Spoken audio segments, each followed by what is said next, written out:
먼저 한남동 관저 주목을 해보도록 하겠습니다.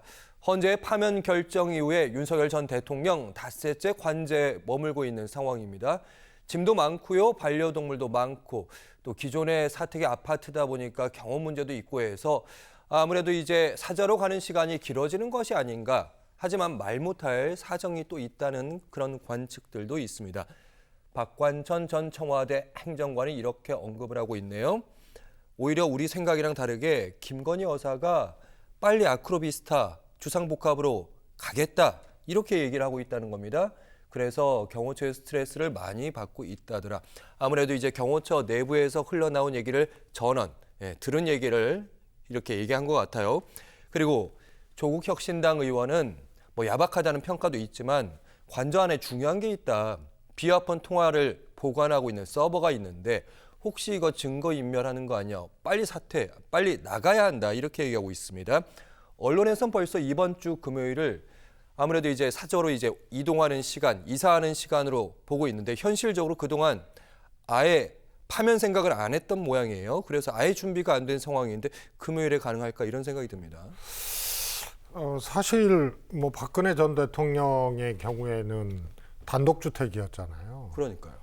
그렇기 때문에 뭐 평소에 관리가 돼 있는 상태였기 때문에 이틀 만에 관저를 나와서 사저로 갈 수 있었다. 뭐 이렇게들 얘기하는데요. 사실 아크로비스타는 더 편하거든요. 일단 그때는 공동주택이니까. 예. 그래서 지금 5일 이상 이렇게 지체하고 있는 게 일단 썩 납득이 안 가고요. 그리고 짐을 5일씩이나 싼다? 이것도 좀 의문스러운 일이고 또 더 적극적으로 조금 추측을 해보면 저게 일단은 대통령 신분이 지금 아니잖아요. 파면된 거잖아요. 그렇죠. 예. 그러니까 빨리 관저를 비워줘야 되는데 이렇게 늦게까지 끌 이유가 없고 요거 다 뭐 국민 세금이니 이제 대통령직위가 박탈이 됐는데 저렇게 버티는 건 국민 감정이니 모두가 안 맞는 얘기죠. 그래서 뭐 조국 신당 의원과 박관천 전 행정관 주장은 뭐 확인할 도리가 없습니다만 이제 저런 얘기들까지 이제 나오게 되는 상황이죠. 알겠습니다. 벌써 닷새째 관저에서 언제 퇴거할 것인지 궁금해지는 상황입니다.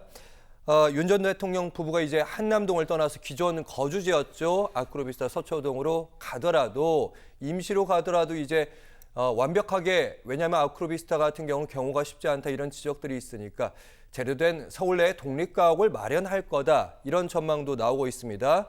이 세간에 대한 전망에 대한 답변이 좀 될 수 있을까요? 좀 함께 보시죠. 윤상현 국민의힘 의원 지금 윤 전 대통령의 최측근으로 복심으로 불리고 있습니다. 이런 얘기했습니다. 파면 이후에 여러 차례 만난 윤 전 대통령 헌재의 결정을 의연하게 받아들이고 있다. 낙담하거나 망연자실하지 않았다. 이런 얘기고요. 중요한 대목은 이 부분입니다. 주변에 신당을 창당하려는 사람이 많지만 윤 전 대통령이 그 제안을 배격하고 있다. 지금 사실은 국민의힘 내부에서는 윤석열 전 대통령과 어떻게 절연할 것인지 얘기들이 오가고 있으니까 여차하면 우리 신당도 창당할 수 있다 이렇게 압박을 하는 것인지 아니면 신당 창당 안 할 테니까 우리를 1호 당원을 잊지 말라 이런 호소일지 어떻게 보시는지. 저 윤상현 의원의 얘기 중에는 이제 헌재 결정에 대해서 방점을 찍을 수 있는 거는 의원이거든요. 의원. 예, 의원. 수용이 아니고 의원이에요. 그래서 저거는 굳이 해석을 하자면 헌재 결정에 대한 승복은 아니죠. 예. 결정에 이제 의연하고 있다. 뭐 이런 게 하나의 좀 주목할 만한 얘기고요. 그 다음에 주변에 신당 창당 권하는 사람. 근데 배격하고 계시다 그러는데 실제로 뭐 지금 신당 창당을 이야기하는 사람이 있는지 없는지 몰라도 그게 뭐 액션에 옮겨지거나 뭐 이런 거는 아니지 않습니까? 그래서 저거는 아주 구체적이거나 현실적으로 나오지 않은, 그러니까 구체적이거나 현실적으로 신당 창당을 실제로 추진하면서 권고하는 사람이 있다고 보여지지는 않아요. 지금 그런 시점은 아니거든요. 그러면 이제 윤상현 의원이 지금 의도적으로 있든 없든 그건 모르겠습니다만 신당 얘기를 꺼낸 거잖아요, 지금.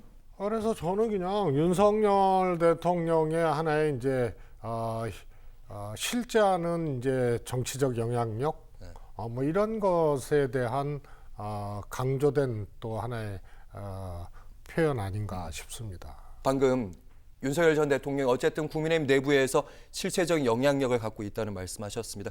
그래서 그 이론을 바탕으로 해서 이제 조기 대선, 대선 경선이 열리게 되면 윤 전 대통령이 점지한 사람이 예비 후보자가 될 것이다. 대표적으로 이제 심평 변호사 이런 얘기했거든요. 그 그림이 그려질 가능성이 높다고 보시는지. 저는 뭐 그렇지 않다고 보는 게요. 마음속으로 누가 되었으면 좋겠다라고 생각할 수는 있겠죠. 근데 이제 굳이 이제 계산서로 봤을 때 손해 보는 계산서거든요. 윤 전 대통령이. 예. 왜냐하면 국민의힘이 재집권을 해야 그나마 살 길을 모색할 수가 있거든요. 윤 대통령 입장에서는.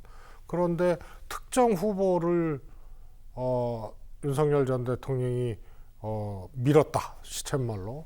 그렇게 되면 국힘 내에 누가 후보가 될지도 모르고 후보 간의 분열이 발생을 하는 거죠. 윤석열 전 대통령에 대한 입장 차이, 또 태도 차이 이런 것들이 발생하는 것이기 때문에 네.